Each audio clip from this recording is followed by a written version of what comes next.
በስመ አብ ወወልድ ወመንፈስ ቅዱስ አሐዱ አምላክ አሜን። ኣብ ሓድነቱ ምንታዌ ኣብ ሰለስትነቱ ርባኤ ዘይብሉ ቅድመ ዓለም ዝነበረ ሕዚ ዘሎ ዓለም ኣሕሊፉ ዝነብር ክሳብ ሞት ዝፈተወና ዘፍቀረና ናይ ኣቦታትና ኣምላኽ ናህናም ኣምላኽ ፈጣሪና ኢየሱስ ክርስቶስ ምስ ባሕሪ ኣቦኡ ምስ ኣብ ምስ ባሕሪ ሕይወቱ መንፈስ ቅዱስ ክብርን ምስጋናን ይብፅሓዮ።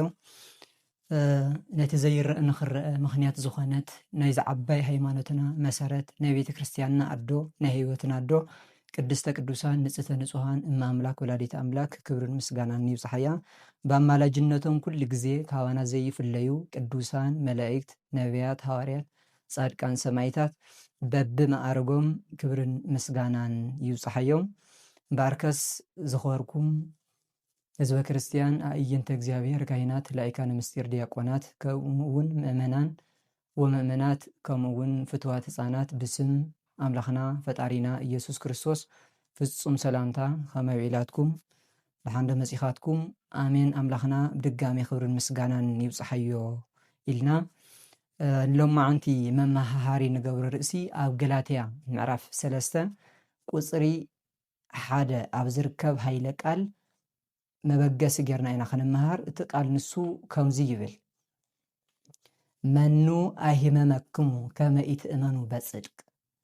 በኣማናዊ ቤተ መቅደስ ብኢየሱስ ክርስቶስ ንኸይተኣምኑ ኣሚንኩም ጸኒዕኩም ንኸይትነብሩ መን ዕንቅፋት መን መንቀኛ ኮነኩም ይብል። ነቲ ቃል እዚ ዝፀሓፎ ነቲ ቃል እዚ ዝተዛረቦ ናይ ቤተ ክርስቲያንና ብርሃን ዝኾነ ብርሃነ ዓለም ቅዱስ ጳውሎስ ተዛረቦ ዝፀሓፎ ሃይለ ቃል እዩ።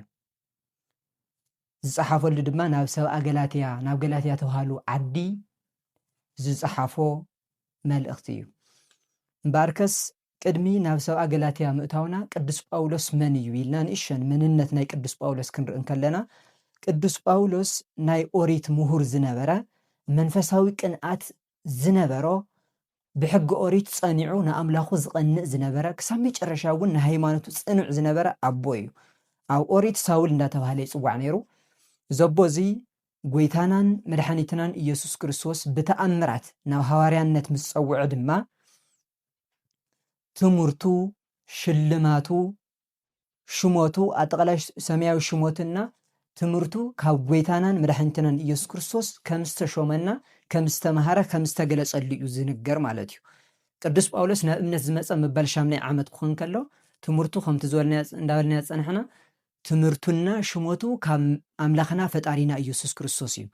ጳውሎስ ማለት ትርጉሙ ክንሪኦ ከለና ብርሃን ዝብል ትርጉም ኣለዎ። ምክንያቱ ናይ ሰብ ልቦና ናይ ደቂ ሰብ ኣእምሮ ብሩህ እናገበረ ይኸድ ስለ ዝነበረ ማለት እዩ። ብርሃና ለቤተ ክርስቲያን እናተባሃለ እውን ኩሉ ግዜ ኣብ ቅዳሴና ንዝክሮ ኢና ማለት እዩ። ካሊእ ድማ ጳውሎስ ማለት ወርቂ ዝብል ትርጉም ኣለዎ። ወርቂ ናይ ነገስታት ኩሎም እንታይ እዩ? ሽልማቶም ጌጾም እዩ። ቅዱስ ጳውሎስ እውን ናይ ቤተ ክርስቲያንና ጌጽ፣ ናይ ቤተ ክርስቲያንና መልክዕ፣ ናይ ቤተ ክርስቲያንና ፍሉይ ዝኾነ ሽልማታ ስለ ዝኾነ ጳውሎስ ወርቂ ተባሂሉ ይትርጎም ማለት እዩ። ጳውሎስ ማለት ካሊእ ትርጓሚ ክንሪኦ ከለና ሞዶሻ ዝብል ትርጉም ኣለዎ። ሞዶሻ ማለት ንሸውዓተ ማዕድናት ማለት እውን ነቶም ማዕድናት ንሶም ቀጥቂጡ ሓደ ከም ዝገብር መጠን ቅዱስ ጳውሎስ እውን በቲ ዝተዋህቦ አንደበት፣ በቲ ዝተዋህቦ ፍልጠት፣ በቲ ዝተዋህቦ ብቕዓት እግዚአብሔር ምስ ደቂ ሰባት ምስ መላእክት ምስ ደቂ ሰባት፣ ህዝብና ምስ ኣሕዛብ፣ ነፍስና ስጋ ሓደ ንኽኾኑ ዝፀዓረና ዝገበረ ኣቦ እዩ ማለት እዩ። ቅዱስ ጳውሎስ ካሊእ ባዜቃ ዝብል ትርጉም ኣለዎ። ባዜቃ ማለት ናይ ነዋያት ኩሎም መርህ ከም ዝኾነ መጠን ቅዱስ ጳውሎስ እውን ንምእመናን እንዳመርሐ ገነት መንግስተ ሰማያት ይእቱ ስለ ዝነበረ ባዜቃ ዝብል ትርጉም ሊቃውንት ቦታትና ይውዎ ማለት እዩ። ቅዱስ ጳውሎስ ሕፅር ዝበለ ናይ ቅዱስ ጳውሎስ መንነት ቅዱስ ጳውሎስ ብፈጣሪና ኢየሱስ ክርስቶስ ተፀዊዑ ናብ ሃዋርያነት ምስ መፀ ኣጠቃላይ ኣብ ዝሓፀረ ግዜ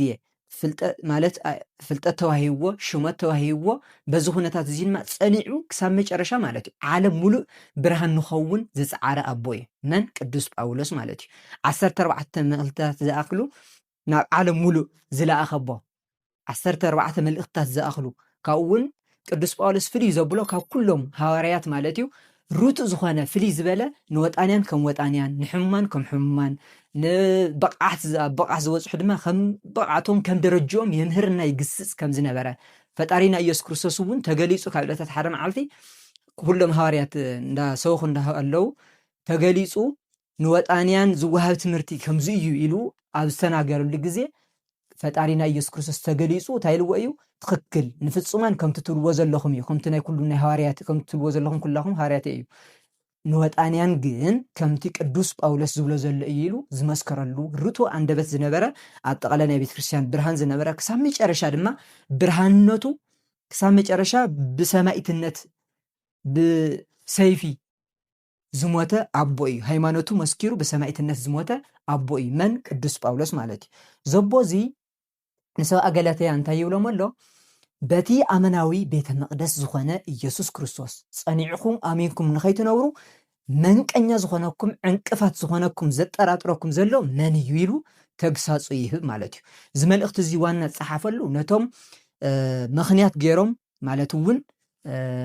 ምኽንያት ገይሮም ካብ ወንጌል ናብ ኦሪት ዝተመለሱ ዝነበሩ ሰብአ ገላትያ እንታይ ኮኖም ተግሳጽ ነቶም ንወደፊት ዝመጹ ድማ ምኽሪ ንኾኖም ዝኽታብ እዚ ከም ዝጸሓፎ ይነግረና ማለት እዩ ሰብአ ገላትያ መጀመርያ ገላትያ ማለት ኣብ ጽሪ ትርከብ ዓዲ ኮይና ብናይ ቅዱስ ጳውሎስ ስብከት ዝኣመኑ እዮም ነይሮም እቶም ሰባት ንሶም ካብኡ ኣሚኖም ልዑል እግዚኣብሔር ብሃይማኖት ፈሊጦም ኣብ ዝነብሩሉ ግዜያት ምስ ኣኸለ ድማ ተወሰነ ግዜ ጸኒሖም ኣጠቃላይ በቲ ሃይማኖት ጸኒዖም ኣብ ዝነብሩሉ ግዜያት ብዙሕ ተኣምራት ሰሪሖም እዩ ዝብለና ብዙሕ ተኣምራት ክሳብ ምግባር በቂዖምና በፂሖም ከም ዝነበሩ በዚ ኩነታት እዚ ድማ ቢጽ ሓሳውያን ሓሰውቲ ናይ ክርስቶስ መስከርቲ ዘይኮኑ ፈሊጦም ንክርስቶስ ዝሕለቁ መሲሎም ዘይሕለቁ ሓሰውቲ ነቢያት ግን መጺኦም እንታይ ኢሎሞም እዮም አይ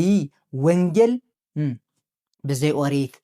ጥምቀት ብዘይ ግዝረት ኣይኮነን ቅዱስ ጳውሎስ እኮ ቁጽሩ ሐዋርያት ኣይኮነን ካብ ፈጣሪ እውን ኣይተምሃረን እንዳወሉ ብሓሶት ትምህርቲ ምንፍቅና ዘሪኦም ካብ ወንጌል ናብ ኦሪት ከውጽዎም ከም ዝኽኣሉ እዩ ዝነግረና ቅዱስ ጳውሎስ ድማ ነዚ ኩነታት እዚ ስለ ዝሰምዐ ነዚ ኩነታት እዚ ስለ ዝተረድኦ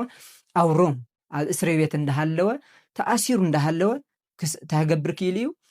ዝመልእኽቲ እዚ ክጽሕፈሎም ክኢል እዩ ማለት እዩ መን ንሰብአ ገላትያ ኣብ ጸሓፈሎም ግዜያት ድማ እንታይ ኢልዎም ኣቱም ኣነ ብፈጣሪ ኢየሱስ ክርስቶስ ኣሚንኩም ንኽትነብሩ ዘለዓለማዊ ህይወት ንኽትረኽቡ የምህረኩም ነይረ ሕዚ ደኣ ምን እዩ ማለት ምንፍቅና ዘሪኢልኩም ኢሉ ከም ዘምሃሮም እዩ ዝነግረና ኣብዚ ኩነታት እዚ ድማ ካብ መንፈሳውያን ነርኩም ስጋውያን ሰማያውያን ነርኩም ምድራውያን ዘለዓለማዊ ተሓስቡ ነርኩም ግዜያዊ ነው ተሓስስ ንምንታይ ኮንኩም ኢሉ ብደንብ ይግስጾ ማለት እዩ ኣብ መልእኽቲ ክንሪኦ ከለና ጠቅላላ እቲ ናይ ሰብአ ገላትያ መልእኽቲ ክንሪኦ ከለና 15 ፍቃዳተ ስጋ ማለት እውን እዚ ንኣብነት እንተሪእና ዝሙት ሰራይ ንፋቄ ዝኣመሰሉ እዚኦም ኣብ ህይወትኩም ክህሉ ኣይግባእን ኢሉ 15 ናይ ስጋ ድልየታት ዝበሃሉ ፈጣሪና ዘይደልዮም ብሕገ ቤተ ክርስቲያን ዘይተኣዘዙ ኣይትስርሑ ኢሉ የቐምጥ ማለት እዩ 9 ፈቃዳተ ስጋ ድማ 9 ፈቃዳተ ነፍሲ ድማ ስርሑ ኢሉ የቐምጥ ንሶም እውን ተፋቅሮ ክህሉ ከም ዝግባእ ትዕግስቲ ክህሉ ከም ዝግባእ ኣብ ሃይማኖት ክሳብ መጨረሻ ዝጸንዑ ክኾኑ ከም ዝግባእ ብሰፊሕ ይገልጽ ማለት እዩ ቅዱስ ጳውሎስ ንሰብአ ገላትያ ከም ዝገይሩ ምሂሩ ኣስተምሂሩ ኣጠቃላይ ነቶም ክምለሱ ዝኽኣሉ ተመሊሶም ተጠቂሞም እውን ነቶም ዘይተመለሱ ድማ ተፈሪድዎም ማለት እዩ ስለዚ ዝቃል እዚ ንግዚያዊ እንኳን ኣብ ቅዱስ ጳውሎስ ዝነበሩ ደቂ ሰባት ንገላትያ እንኳን ተጻሓፈ ሕዚ ንዓና እዩ ዝምልከተና ማለት እዩ ሕዚ እንታይ ይብለና ኣሎ ቅዱስ ጳውሎስ ኣቱም ብኢየሱስ ክርስቶስ ኣሚንኩም ዝነበርኩም ብቅዱስ ቤተ ክርስቲያን ኣብ ቅዱስ ቤተ ክርስቲያን እንዳተማሕፀንኩም ዝነበርኩም ሕዚ ኣበለኹም ይብል ማለት እዩ ምክንያቱ ኣብ ተዋህዶና ውሽጢ ኣብ ቤተ ክርስቲያንና ውሽጢ ዘይኮነ ብዝተፈላለዩ ምንፍቅና ብዝተፈላለዩ ክሕደት እናዘሩ ዝተፈላለዩ ክሕደትና ምንፍቅና እንዳዘሩ ካብ ሃይማኖትና ንኸይውፅና ቅዱስ ጳውሎስ ሕዚ እንታይ ይብለና መን እዩ ከምዚ ዝገብረኩም ዘሎ ንምንታይ መንፈሳውያን ኮይንኩም እንዳሃለኹም ናብ ስጋዊ ተሓሱ ሰማያዊ እንዳሃለኹም ምድራዊ ተሓሱ ዘለዓለማዊ ንሓሰብኩም ጸኒሕኩም ንምንታይ ምድራዊ ተሓሱ ኢሉ ንዓና እውን ይነግረና ማለት እዩ ሕዚ ዘለናዮ ኣብ ተዋህዶና ውሽጢ ተስፋና ግዜያዊ ዘይኮነስ ዘለዓለማዊ ከም ምዃኑ ተስፋና ምድራዊ ዘይኮነስ ሰማያዊ ምዃኑ ተስፋና ስጋዊ ዘይኮነስ መንፈሳዊ ከም ምዃኑ ተረዲእና ኣብ ሃይማኖትና ጥርጥር ክንእቱ ከም ዘይግበአና ብመናፍቃን ክንታለል ከም ዘይግበአና ሃይማኖት እዚ ፈጣሪና ኢየሱስ ክርስቶስ ደሞ ኣፍሲሱ ዝመስረቶ ስለ ዝኾነ ክሳብ መጨረሻ ክንጸንዕ ዝግበአና ምክንያቱ ንእግዚአብሔር ክንረክብ እንተኮይና ኣብዚ ሃይማኖት እዚኣ እንተፀኒዕና እዩ ነዶና ድንግል ማርያም ክንረክብና ምስኣ ክንነብር እንተደሊና ኣብዛ ሃይማኖት እዚኣ ኣብ ፀናዕናሉ ግዜን ጥራሕ እዩ ምስ ቅዱሳን ክራኸብ ናቶም ረድኤት ሃባና ክህሉ እንተደሊና ኣብዛ ሃይማኖት እዚኣ ምፅናዕ ይግባእ ማለት እዩ ስለዚ ግዜያትና ክንሪኦ ከለና ኣጠቃላይ ምንፍቅና ዝበዝሐሉ ክሕደት ዝበዝሐሉ ግዜያት ስለ ዘለና ሃይማኖትና ንሓሉ ቤተክርስትያንና ንሓሉ ኩላና ትዝግበአና ሓላፍነት ወሲድና ክንሰርሕ ዝግበአና ማለት እዩ እግዚአብሔር ብትዕግስቲ እዩ ዝፅበየና ዘሎ እንታይ ይብል ቅዱስ ዳዊት እግዚአብሔር ሓያል ወመስተአግስ ይብል እግዚአብሔር ሓያል እዩ ሓያል እናሃሎ ድማ ትዕግስተኛ እዩ ወእመሰ ኢተመየጥኩም ሰይፎ ይመልህ ዘይትምለሱ እንትኮንኩም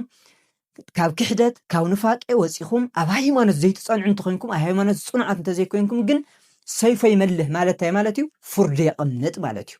ንሃጣን ብስጋን ብነፍስን ይጠፍኡ ማለት እዩ ንጻድቃን ድማ ዘላለማዊ ህይወት ይረኽቡ ይብለና ቅዱስ ጳውሎስ ሕዚ እውን ብድጋሚ እንታይ ይብለና ካብ ሃይማኖት ምውፃእ ከም ዘይግባእ ካብ ሃይማኖት ወፂኻ እውን ንፈጣሪ ምርካብ ከም ዘይግባእ እንታይ ኢልና ምርካብ ከም ዘይከኣል ከረድእ ከሎ እምበኣር ከስሕዋተይ ይብል ዝገበርኩመ ነገር ካብ ኩሉ ነገር ተነሲሕኩም ተጋጊና ኢልኩም ናብ ሃይማኖትኩም መፁ ኣብ ሃይማኖትኩም ጥርጥር ኣይትግበሩ እዚ ሃይማኖት እዚ ብዙሓት ኣቦታት ዝሓለፉሉ እዩ ደሞም ከፊሎም ዝሓለፍሉ መንገዲ እዩ እዚ ሃይማኖት እዚ ምስ እግዚአብሔር ዘራኸብ መንገዲ እዩ እሞ ንዓና ምሰሉ ይብል እንታይ ይብል ወባይቱ ይብል አንቱሙ ኣሰረ ዚኣነ ትልው እምበኣርከስ ኣሰርናትና ተኸተሉ ኣቐዲሙ እውን እንታይ ይብል ተመሰሉ ቸየ በከመ ኣነ እትመሰሎ ለክርስቶስ ኣነ ንክርስቶስ ከም ዝመስሎ ክብል ከሎ ቅዱስ ጳውሎስ ፈጣሪ ኮይኑ ማለት ኣይኮነን እንታይ ማለት እዩ እንተኢልና ብተግባር እዩ ፈጣሪና ኢየሱስ ክርስቶስ ኣብዚ ምድሪ እዚ ወንጌል እናምሃረ ከም ዝነበረ ንሱ እውን ወንጌል የምህር ከም ዝነበረ መን ቅዱስ ጳውሎስ ፈጣሪና ኢየሱስ ክርስቶስ ብዙሕ ፀዋታዊ መከራ ከም ዝተቀበለ ቅዱስ ጳውሎስ እውን ብዙሕ መከራታት እናተቀበለ እዩ ወንጌል ኣስፋሕፊሑ ንዓለም ሙሉእ ብርሃን ክገብር ክኢሉ ማለት እዩ ስለዚ ኣነ ንፈጣሪ እየ ከም ዝመሰልኩ ንስኹም እውን ንዓይ መሰሉ ንዓይ እንተመሲልኩም ንፈጣሪ ትረኽቡ ኣለኹም ንፈጣሪ እንተረኺብኩም ድማ ምስኡ ትነብሩ ዘለኣለማዊ ገነት መንግስተ ሰማያት እውን ትወርሱ ይብል ካብኡ ካብ ሃይማኖት ምውፃእ ከም ዘይግባእ ኣፅንኦት ክህብ እንከሎ ድማ እንታይ ይብል አንቱሙሰ ይብል አንቱሙሰ መልአክ እምሰማይ ለእመምሃረክሙ ካላ እምዘምሃርናክሙ ውግዘሎ ይኩን እምበኣርከስ ካብዛ ዘምህርናኩም ወፃእ ኣብ ዶግማ ይኹን ኣብ ቀኖና ይኹን ኣብ ትውፊት ኣትዩ ካሊእ ትምህርቲ መልአክ ዋላ ኮይኑ ካብ ሰማይ ወሪዱ ካብ ሰማይ ዝወረድኩ እየ ኢሉ ካብዛ ዘምህርናኩም ወፃእ ዘምህረኩም ውጉዝ ይኹን ማለት እውን ኣይትቀበልዎ እዩ በዚ ሕዚ ዝመፅእ ካሊእ ትምህርቲ የብልና እታ ሒዝናያ ዝመፃና ሃይማኖት እታ ሒዝናያ ዝመፃና ትምህርቲ ሒዝና ፀኒዕና ክሳብ መጨረሻ ክንነብር እንከለና ናይ ክርስቶስ ተኻፈልቲ ንኸውን እዩ ስለዚ ሕድር እንብሎ ኩሉ ግዜ ኣብ እሙረና ኣብ ህሊናና ክመላለስ ዝግብኦ ኣነ ሃይማኖተይ እንታይ ይገብር ኣለኹ ፈጣሪ ታበይታ እዩ ይፅበ ኢልና ኣብ ሃይማኖት ፀንዕቲ ክንከውን እግዚኣብሔር ካበና ይፅበ እዚ ምድሪ እዚ ሓላፊ እዩ ኣጠቃላይ ብዙሓት ኣቦታት ኣዴታት ይኸዱ ኣለዉ ናበይ ናብ እግዚኣብሔር ፅቡቕ እንተሰሪሖም ናይ ባዕሎም ኩሉ ዋጋ ካብ እግዚኣብሔር ዝረኽብሉ ማለት እዩ ንሕና እውን መቸም እግዚኣብሔር የምህረና እዩ ዘሎ ብዙሓት ካብዚ ዓለም ክኸዱ ከለዉ ክሳናበቱ ከለዉ ከምኦም ተሰናበቲ ኢኹም እዩ ዝብለና ዘሎ እምበኣርከስ ኣነ ተሰናባታ እየ እንታይ ይገብር ኣለኹ እግዚኣብሔር ምሳሌ ኣበይ ኣብ ሂወተይ ኣሎ ዶ ኢልና መርሚርና ኣብ ሃይማኖት ዝፀናዕና ሰባት ክንከውን ብድጋሜ እግዚኣብሔር ይፅውዕና ኣሎ እግዚኣብሔር ናብ ቤተ መቅደሱ ይፅውዕና ኣሎ ዝገበርናዮ ነገር እንተልዩ እውን ብንስሓ ሂወት ተሓፂብና ናብ ቤተ መቅደሱ ክንመላለስ ፍቅሩ ኣባና ሰፊሑ ኣብ ልቦናና ሰፊሑ ውዕለቱ ኣባና ኣብ ልቦናና ሰፊሑ ክነብር እግዚኣብሔር ሕዚ እውን ይፅውዕና ኣሎ ብመምሃራን ሓዲሩ ብመፅሓፍቲ ሓዲሩ ኣብ ቤተ ክርስቲያን ኣብ ዝተፈላለዩ እናሓደረ እግዚኣብሔር ንክንምለስ ትክክለኛ መንገዲ ሒዝናዮ ንክንጓዓዝ ብድጋሜ እግዚኣብሔር ይፅውዕና ኣሎ ስለዚ ሕድር ንብሎ ክሳብ መጨረሻ ብሃይማኖት ንደራደር ወይም ድማ ንጠራጠር ሰባት ክንኮን ኣይግባእን ኣቦታት ብዙሓት ሊቃውንቲ ካልኦት ብዝተፈላለዩ መከራ ክመፆም ከሎ ብትዕግስቲ እዮም ዘሕልፍዎ ነይሮም ብሃይማኖት ክመፆም ከሎ ግን ክሳብ መጨረሻ ክሳዶም ንሰይፍ እንዳሃዩ እዮም ሞይቶም እንታይ ስለዝኾነ ሃይማኖት ማለት ምስ እግዚኣብሔር ዘራኽብ መንገዲ ስለዝኾነ ማለት እዩ ኣብዚ ምድሪ እዚ ከለና ካብ ፍቃድ ስጋና ወፂና ፍቃደ ነፍሲ ክንሰርሕ ከለና እግዚአብሔር ምሳና ከም ዘሎ ርግፀኛታት ንኸውን ማለት እዩ። ቅዱስ ጳውሎስ እውን በዚ ኣኸቲሉ እንታይ እዩ ዝብል ዘዘርአ ውስተ ስጋሁ የዓርር ሞተ ኣብ ስጉ ዝዘርአ ማለት እውን ኣብ ህይወት መላእ እንታይ ዝገበረ ንፋቄ ዝነበሮ ስራይ ዝነበሮ ዝሙት ዝነበሮ እዚ ኩሉ እንታይ ይኸውን ሞት ይዓርር ዘለዓለማዊ ሞት ይቐምስ ቀሚሱ ይነብር ማለት እዩ። ዘዘርአ ወዘዘርአ ውስተ መንፈሱ ይዓርር ህይወተ ኣብ ነፍሱ ዝዘርአ ፍቃደ ነፍሲ ዝሰርሐ ናይ ጎይታ ፍቃድ ዘማልእ እና ዝሰርሕ ሰብ ግን እንታይ እዩ ዘለዓለማዊ ህይወት ኣለዎ። ዘለዓለማዊ ህይወት ይጽበዮ እግዚአብሔር ካብ እግዚአብሔር ክብሪ ይጽበዮ ይብለና ማለት እዩ። እምበኣርከስ ኣዋፅል ኣቢሉ እንታይ ይብል ነኣርሮ በዕድሜሁ በብግዚኡ ክንለቕሞ ኢና በብግዚኡ ክዋህበና እዩ ኢነትሃ ከይለ ገቢረ ሰናይ ጽቡቕ ስራሕ ንምስራሕ ንድሕሪት ይለበል እግዚአብሔር ብግዚኡ ክንኣርዮ ክንዓጽዶ ክንእክቦ ክገብረና እዩ እሞ ይብል ማለት እዩ። እምበኣርከስ እዚ ኢለ ይብለና መጨረሻ ቅዱስ ጳውሎስ ናይ መጨረሻ ምኽሩ ኣምጣነ ብነ ዕለት ንግበር ሰናይ ለኩሉ ህይወት እንዳሃለና ብዕለት ዝተመሰለት ህይወትና እንዳሃለወት ኣብ ሃይማኖት ጸኒዕና ንኩሉ ጽቡቕ ስራሕ ንስራሕ እግዚአብሔር ጽበዮ ካባና እዚ ስለ ዝኾነ በዚ ህይወት እዚ ክንመላለስ ቅዱስ ጳውሎስ ክሳብ መጨረሻ በዚ ክንጸንዕ ይነግረና ማለት እዩ። ስለዚ ሕዚ ኩነታት ንሪኦ ዘለና ግዜያትና ንሪኦ ኣለና ብሰፊሑ ቤተክርስትያን ኣብ ከቢድ ፈተና እያ ዘላ ካባና ብዙሕ ነገር ትጽበ ልዕሊ ኩሉ ንሕና ኣብ ሃይማኖት ዝጸንዕና ክንከውን ብመናፍቃን በካሓድያን ተሸወድቲ ዘይኮናስ ንዕኦም ተሪርና ንቃለስ ሰባት ክንከውን እግዚአብሔር ካባና ይጽበሎ። ምክንያቱ እግዚአብሔር እንታይ ኢሉ ኣብዛ ምድር እዚኣ እንዳሃለወ ንዓይ ዝኣመነኒ ኣብ ቅድሚ ሰብ ፈጣሪ ኢየሱስ ክርስቶስ ፈጣሪ እዩ ኣምላኸ እዩ እግዚአብሔር እዩ ኢሉ ዝጸንዐ ዝመስከረለይ ኣብ ቅድሚ ሰማያዊ ኣቦይ ክምስክረሉ እየ ማለት እውን ዘለዓለማዊ ህይወት ገነት ከእቱ ገነት መንግስተ ሰማያት ከውርሰ እየ። ኣብዛ ምድር እዚኣ እንዳሃለወ ድማ ንዓይ ዝጠለመኒ ካባይ ንዓቐብ ምድራዊ ንጉስ ካባይ ንዓቐብ ከሓድያን መናፍቃን ዝፈርሐ ግን ኣብ ቅድሚ ሰማያዊ ኣቦይ እግዚአብሔር ኣብ እንታይ ክብለ ኣይፈልጠካን ክብለ እየ ኢሉ እዩ ማለት እዩ። ስለዚ ንሕና ክንፈርሕ ዝግበአና ምድራዊ ነገር ዘይኮነ ምድራዊ ንጉስ ምድራውያን መራሕቲ ዘይኮነስ ሰማያዊ መራሒ ዘለዓለማዊ መራሒ ንምንዋሩ ምኽንያት ዘይብሉ ቀዳማውን ዳህራውን ዝኾነ እግዚአብሔር ንዕኡ ብምፍራሕ ህይወትና ንዕኡ ክነግዝኦ ንዕኡ ክነምልኽ ይጽበ ማለት እዩ። ስለዚ ኣብ ህይወትና ኣትዮም ኣብ ናይ እግዚአብሔር ነገር ዘጠራጥሩና ኣብ ናይ ቅዱሳን ነገር ብናቶም ኣመላጅነት ጸኒዕና ንኸይንነብር ህይወትና ኣብ ጥርጥር ንዘእትው ሰባት ካብዚኣቶም ክንርሕቕ እዩ ዝግበአና ማለት እዩ። ኣየድልዩና ንበቃ ምክንያቱ እዚኦም ልኡኻን ናይ ኣጋንንቲ ስለ ዝኾኑ ካብዚኦም ርሕቕና ትክክለኛ ናይ ቅዱስ ጳውሎስ ናይ ሃዋርያት ኣቦታትና ሊቃውንቲ ኣመስጢሮሞ ዝኸዱ ሰማዕታት ኣቦታትና ህይወቶም ገቢሮምሉ ማለት እውን ገሊኦም ብሰይፊ እናተቆረፁ ገሊኦም ናብ ገደል እንዳተወርወሩ ገሊኦም ኢዶም እግሮም እንዳሰኣኑ መስኪሮሞ ዝኸደ ሃይማኖት ንሕና ሎሚ ብጥቕማ ጥቕሚ ተደሊልና ክንሸጦ ኣሕሊፍና ክንህቦ ኣይግባአናን ማለት እዩ። ስለዚ ኩሉ ግዜ ዝጽበ ክንኮነ ዝግበአና እግዚአብሔር ዝጽበዮ ወላዲተ ኣምላክ ካባና ትጽበዮ ቅዱሳን ኩሎም ዝጽበዮ ወዚ እዩ። እግዚአብሔር ብቸርነቱ ኣዶና ድንግል ማርያም በአማላጅነታ ቅዱሳን በተረዳኢነቶም ንሕና ክንኮነ ዝግበአና ወይ ድማ ዝደልይዎ ንሶም በታ ሃይማኖት መጽናዕ እዩ ክንረኾም ንኽእል እውን በዛ ተዋህደ እዚኣ ጸኒዕና ተዘይኮይኑ ብማንም ካል እግዚአብሔር ክርከብ ኣይኽእልን ማለት እዩ። እግዚአብሔር ክንረኾ ንኽእል በዛ ሃይማኖት እዚኣ ኣብ ጸናዕና ኢና። ምክንያቱ ሃይማኖት ማለት ምስ እግዚአብሔር ዘራኽብ ምስ ኣዶና ድንግል ማርያም ዘራኽብ ምስ ቅዱሳን ዘራኽብ ዘለዓለማዊ ህይወት ዘውርስ መንገዲ ስለ ዝኾነ በዛ ሃይማኖት እዚ ጸኒዕና ሃይማኖትና መስኪርና ክሳብ መጨረሻ በቲ ቅዱስ ጳውሎስ ዝብለና ብማንም ከይተታለልና ኣብ ሃይማኖትና ጸኒዕና ንምስክር ሰባት ክንከውን ንእግዚአብሔር ኣምላኽና ቅዱስ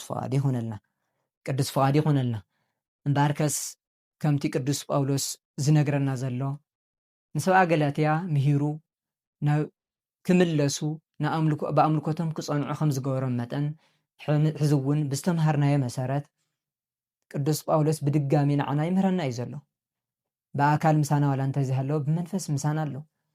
ኩሉ ግዜ ካብ እግዚአብሔር ዝልምነልና ኣብ ሃይማኖት ክንጸንዕ ዝደልየልና ኣቦ እዩ። ኣጠቃላይ መላእ ዘመኑ ኣነ ምውት እያ ብዛ ዓለምስ ንዓይ ትጽበዮ ነገር የላን ኣነ እውን ካብ ዓለም ኣይፅበን ዝፅበካ ፈጣሪ እየ ጥራሕ እየ ዝምካሕ ብፈጣሪ ኢየሱስ ክርስቶስ እየ እንዳበለ ክሳብ መጨረሻ ብኢየሱስ ክርስቶስ ፈጣሪና ተመኪሑ ብሃይማኖት ተመኪሑ ዝሞተ ኣቦ ንሕና እውን ብሃይማኖትና ተመኪሕና ክሳብ መጨረሻ ንፀንዕና ንግሰፅ ኣብ ሃይማኖትና ንፀኒዕና ክሳብ መጨረሻ ንፈጣሪና ንፅበ ክሳብ ዕለተ ሞትና ብሃይማኖት ንፀንዕ ሰባት ክንከውን ንእግዚኣብሔር ኣምላኽና ቅዱስ ፈቃዱ ይኹነልና ቅዱስ ፈቃዱ ይኹነልና ስለዚ በቲ ዝተምሃርናዮ መሰረት ፀኒዕና ኣብ ሃይማኖትና ውሽጢ ጥርጥር እንተኢተና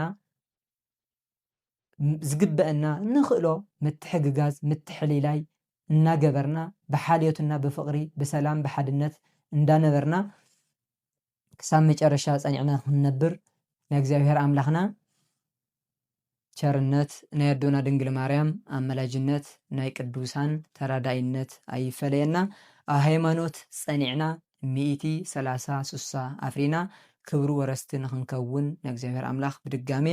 ቅዱስ ፈቃዱ ይኹነልና ናይ ኣዶና ድንግል ማርያም ፍቅርን ጣዕምን ኣብ ልቦናና ሰፊሩ ኣብ ልቦናና ጥራይ እውን ዘይኮነ ምስ ደምና ምስ ኣዕፅምትና ተዋሂዱ ክሳብ መጨረሻ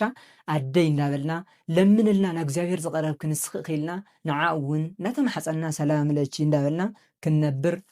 ኣዶና ድንግል ማርያም እውን ክሳብ መጨረሻ ብድሕሪትን ብቅድሚትን ብፀጋምን ብየማንን ብላዕልን ብታሕትን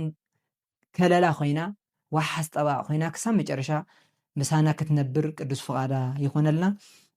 ፍቅራን ጣዕማን እውን ይብዝሐልና ወስብሃት ለእግዚኣብሔር ወለወላዲቱ ድንግል ወለመስቀሉ ክቡር አሜን።